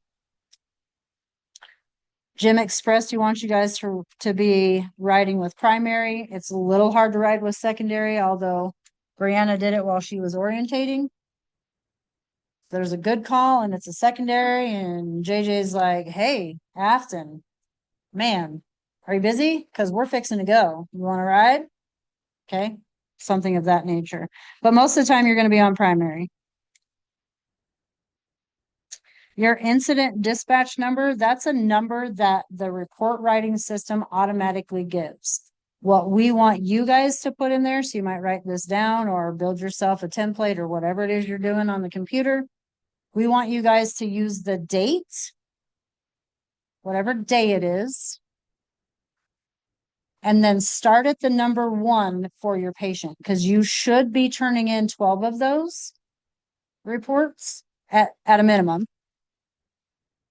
And then we'll know which one they were, right? So you'll do the whatever date you rode and then the number, whatever number patient it is for you. I would suggest to you that you turn in and keep a copy. So that if you forgot to, we're going through your stuff because this all has to go to the state. And I don't have report number 6, then you can be like, oh, okay, and go and get it and we can make a copy. Yep. EMD is, our dispatch is EMD certified. That's the emergency medical dispatch. That's what that stands for. If JJ calls and says, I found someone in the park, I'm initiating I found someone in the park, they're not breathing. That dispatcher is going to say, okay, I'm going to walk you through what to do next. You're going to want to start CPR. Do you see the chest rising and falling? And that dispatcher is going to walk her through CPR over the phone. That's EMD performed prior to. That hardly ever happens. The other day, there was a baby that was born through dispatch. She literally told that family how to deliver a baby over the phone. That's performed prior to arrival. Okay. So on our actual report writing system, we don't even answer it because it doesn't usually happen. So it only gets answered when it does happen. dispatch priority. How did that call come in? Is it chest pain? Is it unconscious, unresponsive? To me, a critical call is something that is life over limb or that patient is dying within the next 10 minutes. Everything else is emergent unless or until I get on scene and I'm like, okay, I got called for, okay, literally, we get called for stub toes. I'm not even kidding. I got called for a stub toe. That's probably going to be a lower acuity to me. If when I get there, the stub toe is actually because it's been amputated, because when they stubbed it that well. Okay, fine, I can change that. But if I get called for a stub toe, I'm probably not going lights and sirens to it, right? It's stub toe. Unless dispatch says, by the way, your stub toe's amputated. That changes things. I usually am responding emergent unless you tell me they're going to die in the next 10 or it's something so simple. Your dispatch reason. There's a whole plethora of reasons why you're going to be dispatched, and they're not all listed on here. I'm great, but I am not that great.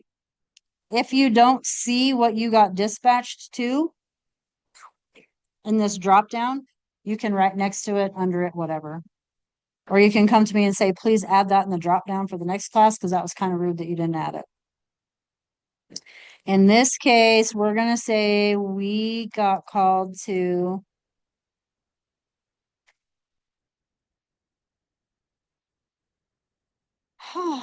what did we get called to? We'll do a respiratory complaint. Sure, why not? Our response mode to scene, usually if someone's complaining they can't breathe, that's going to be pretty quick, right? So we're going emergent.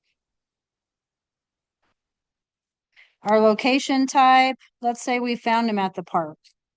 So let's say park's not in there because I'm obviously not that great. We'll choose other.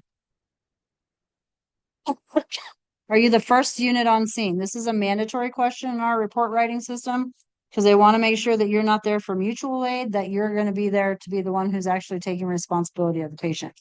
Whoever is writing the report is the primary care provider.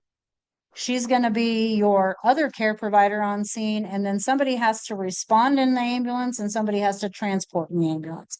If her and I are both primary and other on scene and we don't have anybody to transport, we're not gonna be able to finish our report with 100% because who drove, right?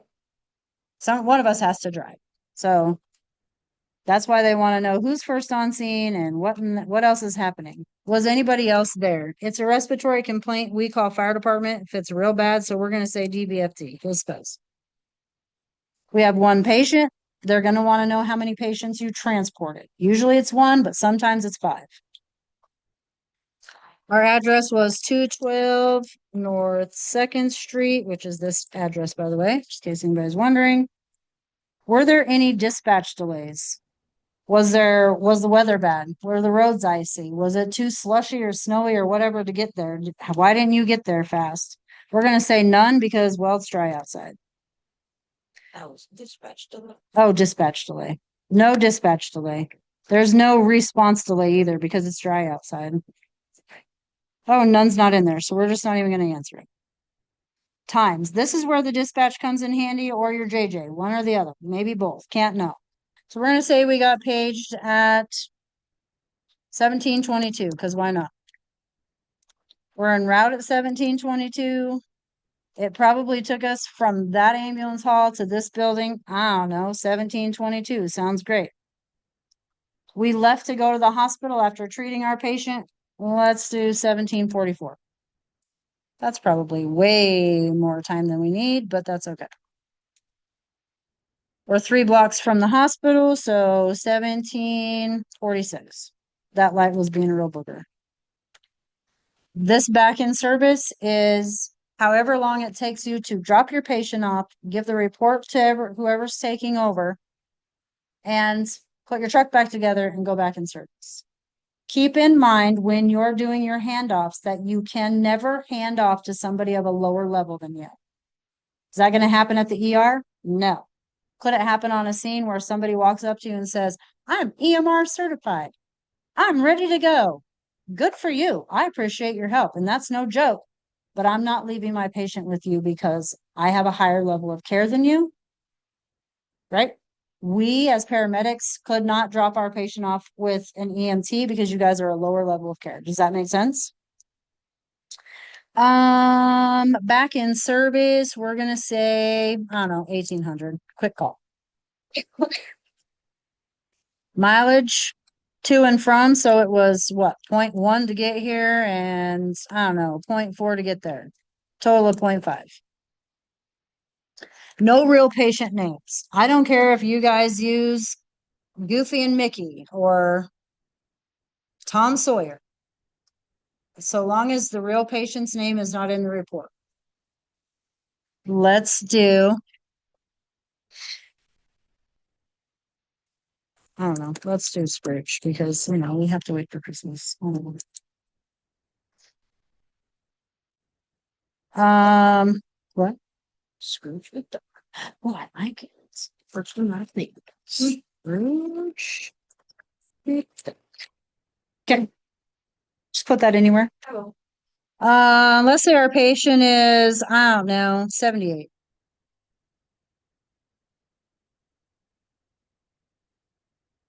What conditions is on the report? What's the current correct injury? Oh, those conditions? I thought it was supposed to type something. Cardiac arrest? Nope, he's having a respiratory complaint. Is he injured? Hope not. Is he having a stroke? Nope. Not having an overdose. With the injury part, if you responded for a fall, but you don't see any obvious signs of an injury, does that mean there's no injuries? Right. So you would put yes, because it is possible that there's an injury just because you can't see it. When I built this, there was still a no, yes, and an unknown as an option. The state has since changed that. Now it's no and yes. So, he was at home because I feel like, oh, that's right. He was at the park. Work-related injury now. Forgot he was at the park. Good call. That's why you have to have a partner. Hospital activation, trauma red or trauma yellow. The trauma criteria has changed drastically in the last 6 months to the point where we call trauma yellows for just about everything, especially if that patient is on a blood thinner. In this case, he's having a respiratory complaint, which means he's not fallen, he's not been in a wreck, he's not fallen off a horse, whatever. So we're just going to leave that alone. But if you go to a call where your patient has been ejected, mechanism of injury indicates that is a good potential for a trauma red. So just think about, is your patient on blood thinners and did they fall? You're getting a trauma yellow. If he's ejected with a head lac, he's getting a trauma red. And that's just for here. So like Casper, I noticed they have a trauma green. So they have green, yellow, and red. Which you guys are going to go over those different colors too when you get to your MCI triage section. Green is walking wounded. You're fine, except you probably should at least get checked out. Sorry about your step up. Last known normal, he's gonna say, I don't know, 1,600. The chief organ complaint, it's breathing. Where are we at? I love it. I think on the thing it says pulmonary, but I'm gonna accept lungs for now. Chief location complaint, chest. I like it. I don't like that. I like that though. Primary symptom, short breath, difficulty breathing, however you guys want, dyspnea. Those are words you're going to learn in JJ's med term. However you want to word it to let the report writing system know that your patient is not breathing okay. What was your patient doing when it happened? That's what the activity means. Most of the time on our reports, we do activity unspecified because listen, chased by a duck is great, and that a chicken. Chased by a chicken is great, and yes, that is a legitimate complaint activity. I don't know what they were doing. I wasn't there. So it's unspecified to me. Unless my patient can legitimately say, I was riding a horse when I ran into a rattlesnake, my horse bucked and I hit a beehive. I don't know what they were doing. So we just leave that blank or we say unspecified. Did they admit to drugs and alcohol? He says no. Our primary impression. We get drop downs for this. You guys do not. There's way too many to choose from. I'll probably be still typing those. Our primary impression right now is difficulty breathing. I'm not a good typer. I can spell when I'm writing, not when I'm typing, as if on cue. Our secondary impression, sometimes we have them, sometimes we don't. Right now, he can't breathe. Why do I need to tell you that twice? Justification for transfer. I can't fix what I can't see, so patient needs further treatment and care. Do we have any barriers? What? How do you know which one's required and which ones aren't? You can leave blank. On ours, because they turn red. Yours, you'll fill out as much as you can. Turning in the PCRs is part of your grade. Having them accurate is not. So don't stress if you're like, oh my gosh, I don't know what my secondary impression is. How am I ever going to know that? You'll be fine. But you got to make sure you turn them in because that is part of your grade. No barriers to patient care. If you did have them, what were they? Was there a dog in there that was going to bite your face off? Hey, scene wasn't safe. I had to wait until somebody came and got this bite and face dog thing out of here. Medical and surgical history. This is your patient's where we start. Patient is going to report to you that he has COPD, asthma, and hypertension. What medications does patient take for those? Well, he takes an albuterol inhaler. He takes lisinopril. Whoa, lisinopril. I don't think that's right. For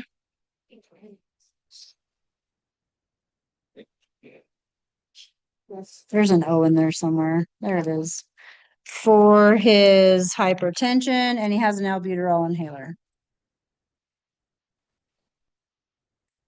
Does patient have any allergies? Let's say patient he's allergic to celery. He can't stand it. It's disgusting. Oh, that's here. My bad. Put it in both because it's that gross. We're going to say no known drug allergies. History is reported directly from your patient. Sometimes you have to get that information from your transfer packet because your patient is too sick to answer you or they're taking a nap from here to Casper or whatever the case may be. So you got to read the report. You'll just put in there that was from the healthcare provider. Do we know when his last known oral intake was? Nope. So we're not going to worry about the date and time. I hope he's not pregnant. So technically, because you did an assessment, you should know what he ate. And Maybe he can't breathe. Just leave us alone. Maybe he doesn't know. Maybe he doesn't know. Can't breathe. This isn't a perfect report.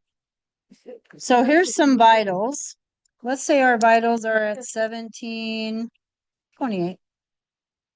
Blood pressure. What do we want as blood pressure? The unicorn. 180 over what? 95. yikes. So now when we said we weren't having stroke, we lied. What's his pulse? Can't breathe, a little anxious. Can't breathe, a lot anxious. Too anxious. How about 110? Oxygen on room air. 72. can't breathe. Jesus, are you trying to kill me? You can't. 85. How much is he breathing? He's not. He's not. What is his respirations? 7? Can we make him slightly faster? Normal 18. I mean, I would love 7 because then she's getting the tube and I'm getting the IO and I am okay with that. 12? I feel like He's probably actually breathing shallow and a little quick. Yep, because he's like, okay, we'll take a 21. That'll be fine. Okay, and then because I didn't give you guys an option, because like I said, I am that great. We're gonna say he's breathing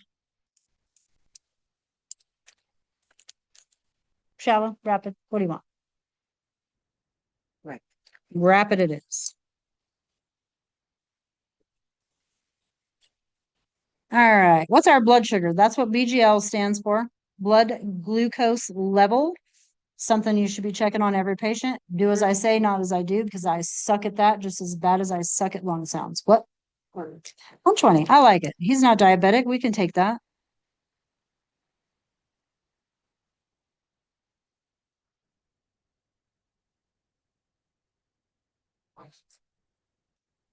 Yeah, let's do it. All right. Except I didn't give you any way to administer your oxygen. So that's awesome. Sounds great. So let's just say oxygen. No, we're not doing a nasal pharyngeal. I can't with It's this ready to guy. work. This is as bad as Hunter. Got a new Hunter. Respiratory complaint. Right. Respiratory or with a respiratory complaint and you guys being EMTs, we're not going to do an EKG today. What'd you do for him? We gave him, there's your NPA, smart aleck. Let's see. There's no oxygen in there. Wow, that's not very nice to you guys at all. starting on eight. Yeah, sorry. IV. Well, it says we gave him oxygen up there as a medication. This is a procedure. So we can say JJ was with you. Sure, why not? But then you're going to have to go back and ask JJ if she wants an EKG. Say we started your IV at 1730. She says she wants an EKG, so let's just put a 4 lead in there. Size of equipment, she wants a 20. She's good, so she's only going to have to do it 1 time. Yes, it was successful. And the response to the procedure of starting an IV is unchanged. She didn't fix anything. She just started an IV. Now I do. I do have an answer.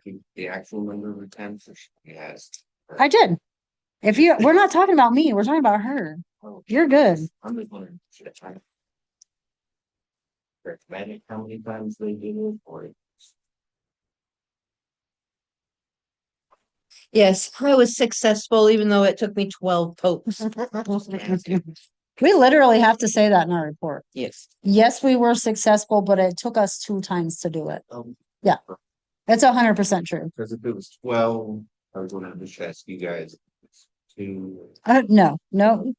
I don't like to poke my patient more than twice. If I have to do that, I'm calling a professional and she's gonna do her turn.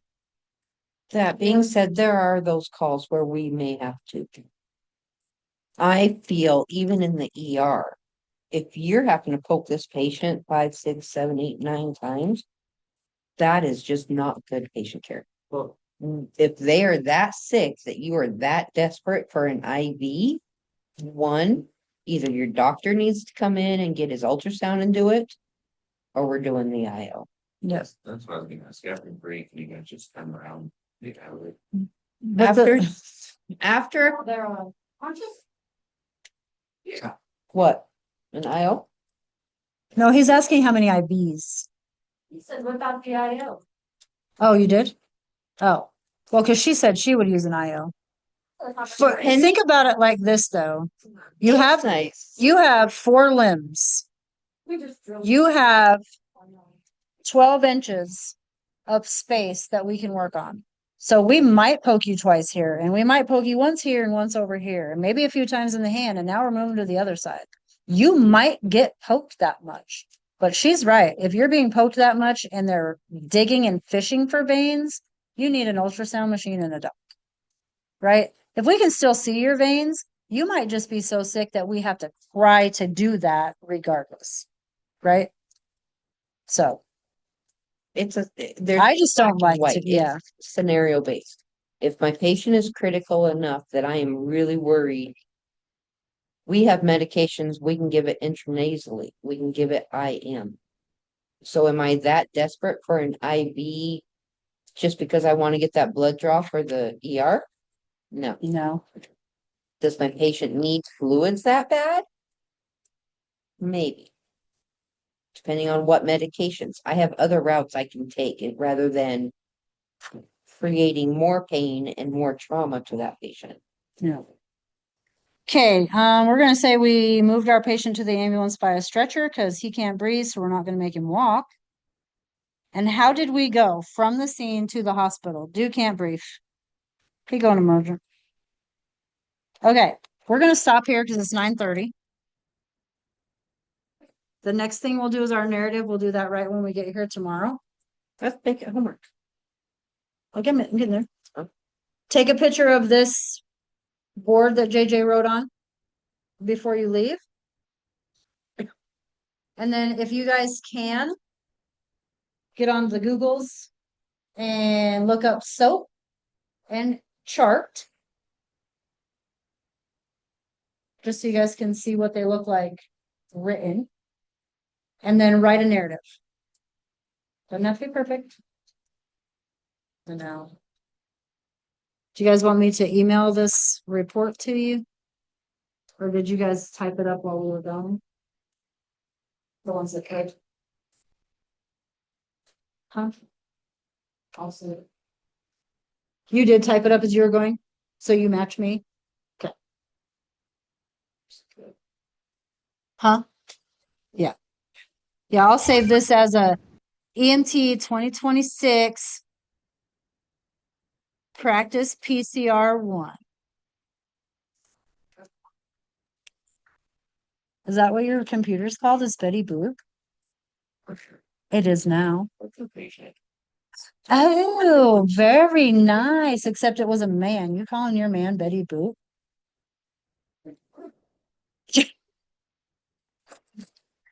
Okay, Bradley and Carrie, I will send you a picture of this board that I'm talking about.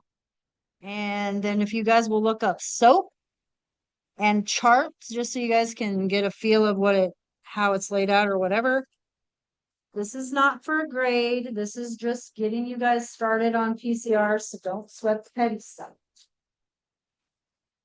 Okay.